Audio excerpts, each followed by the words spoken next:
Hello folks, this is my video reply to Gunnut. He was asking what sort of assault rifle he should get. He asked for comparisons between the AR and the AK.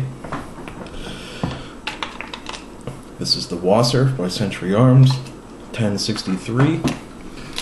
This is the model you were asking about, and this is the model I'll render my opinion on. First things first. Clear.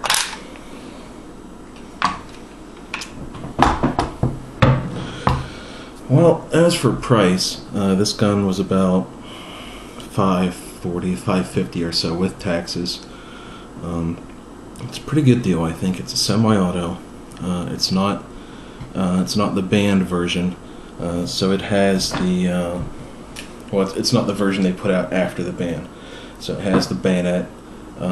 It has the pistol grip, and in order to comply with American law, it has to have a certain amount of American parts. So it has an American trigger group, TAPCO handle, and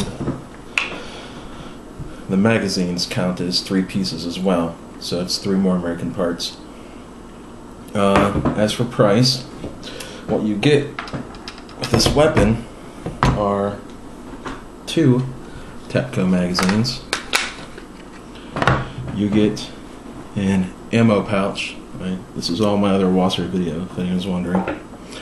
You get a bayonet, and you also get a guide that doesn't really have anything in it other than basic shooting safety stuff. There's nothing in it really other than telling you when to clean. It doesn't even really tell you how to clean. As for the ease of use versus the AR, I think the AK has proved itself to be one of the easiest to use weapon systems in history, and for being half the price of an AR, I think this it'd be hard to find a better weapon for the price. It's very easy. As for reliability, we're going on to reliability now. It's easy. Very easy to field strip the weapon. I'm not going to take it completely apart, but as you can see, it's very simple, very easy to clean, and a very reliable weapon. I haven't had any problems with it at all. Well, let's see if I can do this without making myself look like an idiot here.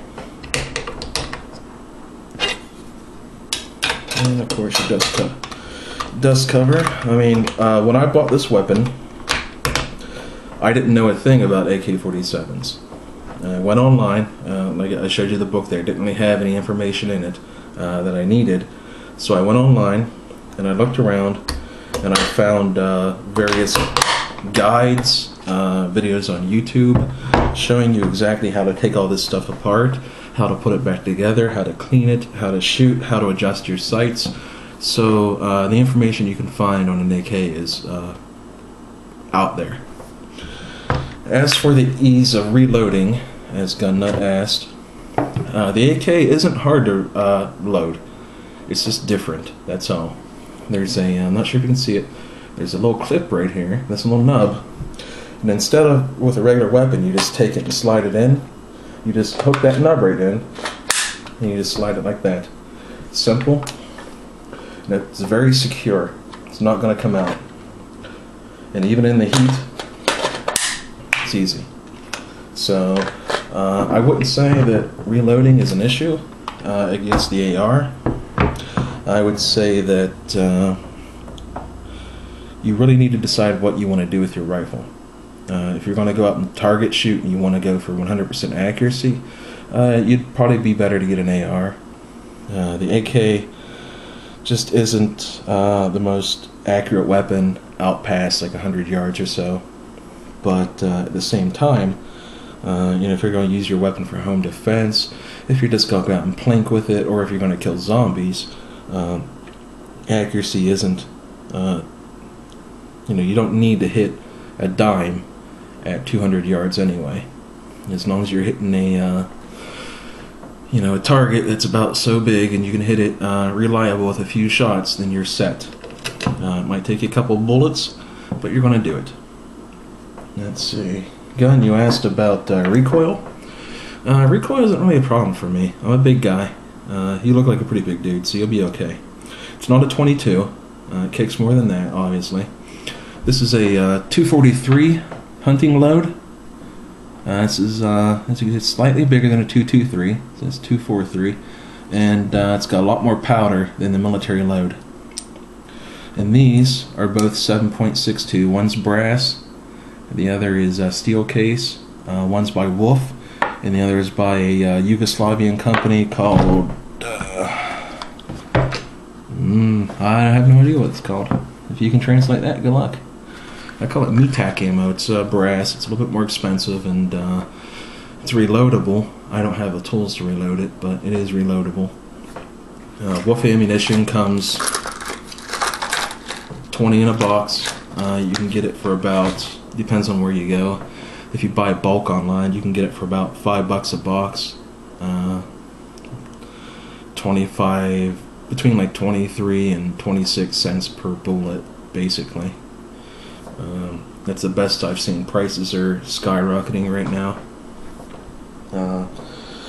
What else did I want to talk about? The weight. Weight isn't really a problem for me. Not really a problem. I think this weapon is, let's see, I might say right here in the book. In the book. I think it's like 8 pounds, 8 or 9 pounds.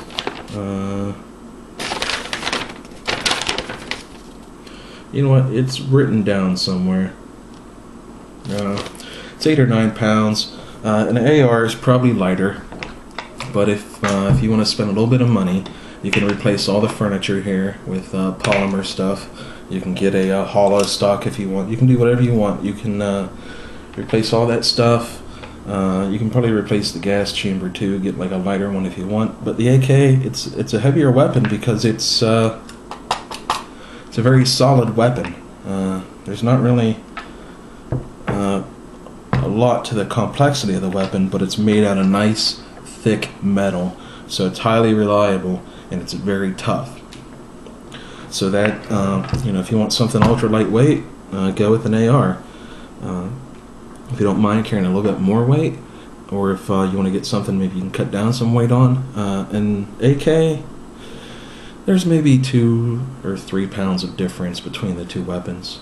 That's all. I mean, it's not a huge deal. You'd have to, I guess, maybe go to the store and ask to pick one up yourself and find out what feels better to you. Most of the time, an AR, it's a newer weapon. It's more ergonomical. It's probably going to feel better to hold. But this puppy right here feels just fine to me. Let me tell you. It feels just fine to me. I don't have any problems with the weight. I find the weight actually helps with the recoil. It'll keep it down. And I think that's pretty much everything. I mean, an AR, it's going to run you probably $1,000 for the most basic. And if you want to get a good one, it's going to be like $1,500 or so. It's a lot of money. You could buy 3 of these for one of those.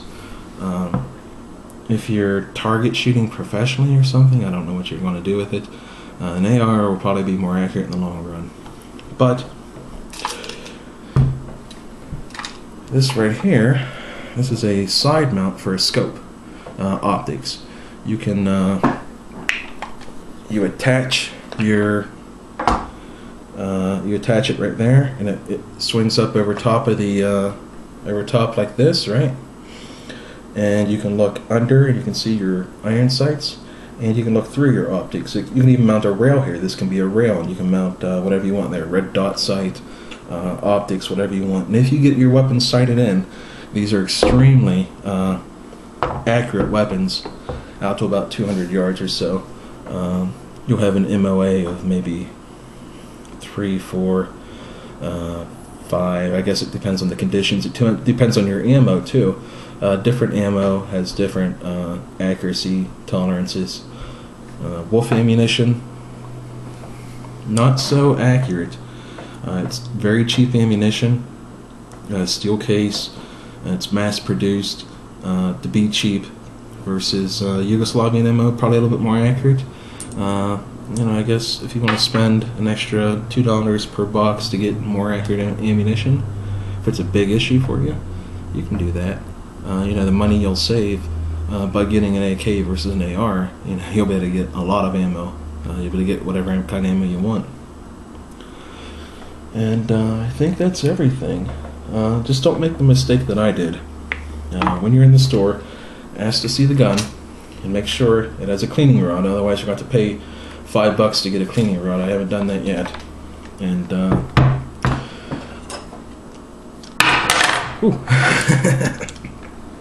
my Winchester cleaning kit doesn't fit the 7.62 muzzle bore that came, bore cleaner that came with this. So I'm going to have to get a cleaning kit. And my 10 minutes is up.